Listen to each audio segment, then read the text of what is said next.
প্রিয় দর্শক শ্রোতা, আজ শুক্রবার ৭ ফেব্রুয়ারি ২০২৫ খ্রিস্টাব্দ, ২৪ মাঘ ১৪৩১ বাংলা, ৭ সাবান ১৪৪৬ হিজরি।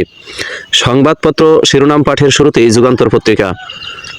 যুগান্তর পত্রিকায় শিরোনাম করা হয়েছে, হাসিনার দম্বে চূর্ণ ৩২ নম্বর। ফ্যাসিবাদের শেষ চিহ্ন মুছে দিতে দেশ জুড়ে বুলডোজার কর্মসূচি। ২৩ জেলায় আওয়ামী লীগের প্রভাবশালী ২৪ নেতার বাড়িসহ বিভিন্ন স্থানে দলীয় স্থাপনা, নামফলক ও মুরাল ভাঙচুর, অগ্নিসংযোগ। আরেকটি সংবাদ ছাপা হয়েছে, প্রধান উপদেষ্টার কার্যালয়ের বিবৃতি, ৩২ নম্বরে ভাঙচুর, হাসিনার বক্তব্যে মানুষের ক্রোধের বহিঃপ্রকাশ। শেখ হাসিনা বক্তব্য দেওয়া থেকে বিরত থাকলে ঘটনার পুনরাবৃত্তি এড়ানো সম্ভব।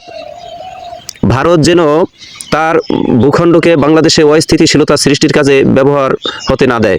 দেশকে অস্থিতিশীল করার চক্রান্ত, কলকাতায় বৈঠক, ১০ জনকে বিশেষ দায়িত্ব। বিদেশের মাটিতে দেশকে অস্থিতিশীল করার গভীর ষড়যন্ত্র চলছে। জানা গেছে, কলকাতায় অনুষ্ঠিত একটি বৈঠকের পর বিষয়টি সামনে এসেছে।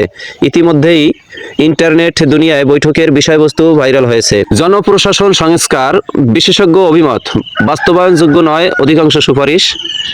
জনপ্রশাসন, পুলিশ, বিচার বিভাগ এবং সাংবিধানিক প্রতিষ্ঠানগুলোর উপর সরকারের খবরদারি বন্ধ হলেই সব সমাধান পাওয়া যাবে, আবু আলম মোহাম্মদ শহীদ খান বলছেন।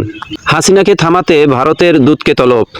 দিল্লিতে বসে সামাজিক যোগাযোগ মাধ্যম সহ বিভিন্ন প্ল্যাটফর্ম ব্যবহার করে বাংলাদেশে অস্থিতিশীলতা সৃষ্টির লক্ষ্যে শেখ হাসিনা ক্রমাগত মিথ্যা, বানোয়াট মন্তব্য ও বিবৃতি দেওয়ায় ভারতের কাছে প্রতিবাদ জানিয়েছে বাংলাদেশ। আরেকটি সংবাদ শিরোনাম করা হয়েছে, এনএইচকে কে ডক্টর ইউনূস নির্বাচন হতে পারে এবছরের শেষে। এই ছিল যুগান্তর পত্রিকার শিরোনাম। এবারে দৈনিক ইত্তেফাক। দৈনিক ইত্তেফাকে শিরোনাম করা হয়েছে, দেশ জুড়ে আওয়ামী লীগ নেতাদের বাড়ি, অফিস ভাঙচুর, আগুন।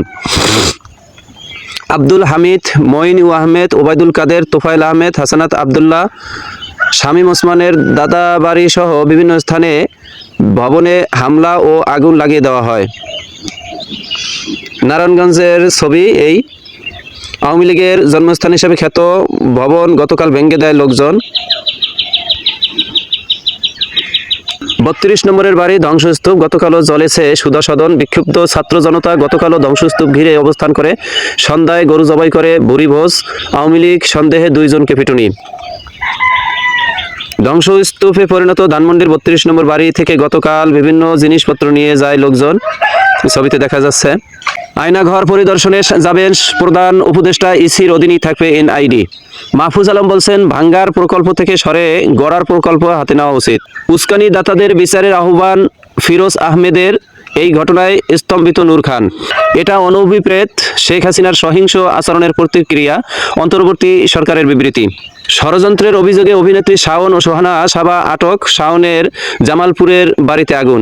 দিল্লিতে বসে শেখ হাসিনার বক্তব্য, ভারতীয় দূতকে ডেকে প্রতিবাদ ঢাকার। শেখ হাসিনাকে বিরত রাখার জন্য অনুরোধ জানানো হয়েছে, পররাষ্ট্র উপদেষ্টা বলছেন। এই ছিল দৈনিক ইত্তেফাকের শিরোনাম। এর মাঝে শেষ হলো আজকে পত্রিকা পাঠের সময়। আপনারা সকলেই ভালো থাকবেন, আল্লাহ ভালো রাখুক, এই প্রত্যাশা কামনা করে শেষ করছি। আসসালামু আলাইকুম রহমতুল্লাহ।